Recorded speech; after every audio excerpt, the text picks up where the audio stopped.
દર્શક મિત્રો, એક ભારત ન્યૂઝ મીડિયામાં આપનું હાર્દિક સ્વાગત છે।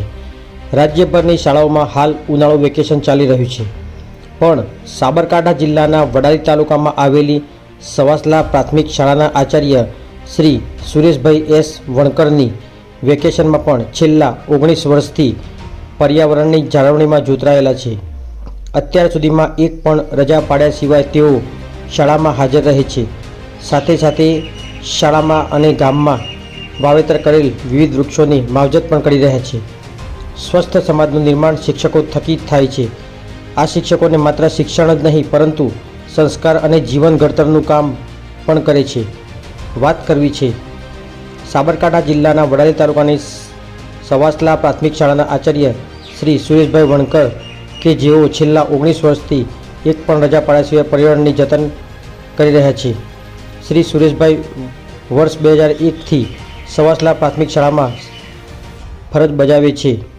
બાળકોને પર્યાવરણના પાઠ ભણાવવા અને પ્રકૃતિની જાળવણી થાય તે માટે તેઓએ વૃક્ષારોપણને જીવન મંત્ર બનાવ્યો છે।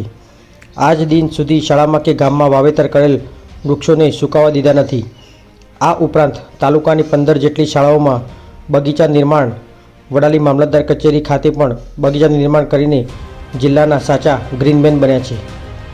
વૃક્ષો વાવવા આસાન છે, પરંતુ તેની માવજત કરવી મુશ્કેલ છે। ત્યારે અવિરત 19 વર્ષ સુધી વિવિધ વૃક્ષોની માવજત કરવી એ સહેલું કાર્ય નથી। શાળામાં વાવેલી મહેંદીનું જાતે જ કટિંગ કરી વિવિધ ડિઝાઇન બનાવી છે। સ્વખર્ચે વૃક્ષો અને બગીચાનું રંગરોગાન પણ કરે છે। તેમના જીવનમાંથી ઘણું શીખવા જેવું છે। તેઓ છેલ્લા 19 વર્ષથી બહાર ફરવા માટે ગયા નથી। માદરે વતનમાં જવાનું થાય તો ગામના અન્ય વ્યક્તિને વૃક્ષોની તેમજ શાળાના બગીચાની જવાબદારી સોંપીને જાય છે। ગામમાં એક પણ વૃક્ષ છોડને આજ દિન સુધી સુકાવા દીધું નથી અને તેને જીવંત રાખવાનું કાર્ય કરે છે। શાળામાં નાનું મેદાન છે જેનો બાળકો રમતગમત માટે ઉપયોગ કરે છે, તો કમ્પાઉન્ડમાં કુમાર અને કન્યાના અલગ અલગ શૌચાલય છે। આમ સુવિધાઓથી સબર આ નાની શાળા કંઈ એમ જ અંધેરી નથી બની। તેની પાછળ પરિશ્રમ છે, દીર્ઘદ્રષ્ટિ છે અને કંઈક અલગ કરવાની ભાવના પણ છે। પત્રકાર વિશાલ ચૌહાણ, સાબરકાંઠા। સાહેબ, આપ કેટલા સમયથી આ વૃક્ષોની માવજત કરી રહ્યા છો, સેવા ચાકરી, અને આ કેટલા સમયથી આ બધું વૃક્ષો ઉગાડી રહ્યા છો?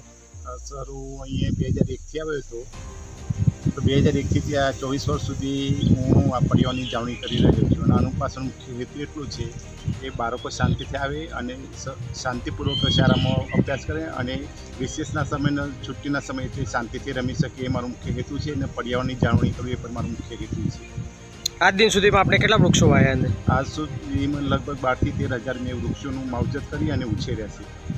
આપ રોજ સાફ સફાઈ ને બધું દરરોજ આવી સવારે 7 વાગે આવું તો 2 વાગ્યા સુધી સ્કૂલમાં રહેવાનું, પાણી પીવડાવવાનું, કોઈ પણ જગ્યાએ ઉધે લાગે તેનું ટ્રીટમેન્ટ કરવાનું, ફૂલ છોડ સુકાય તો પણ તેની ટ્રીટમેન્ટ કરી એને જીવત રાખવાનું મારું મુખ્ય કાર્ય છે।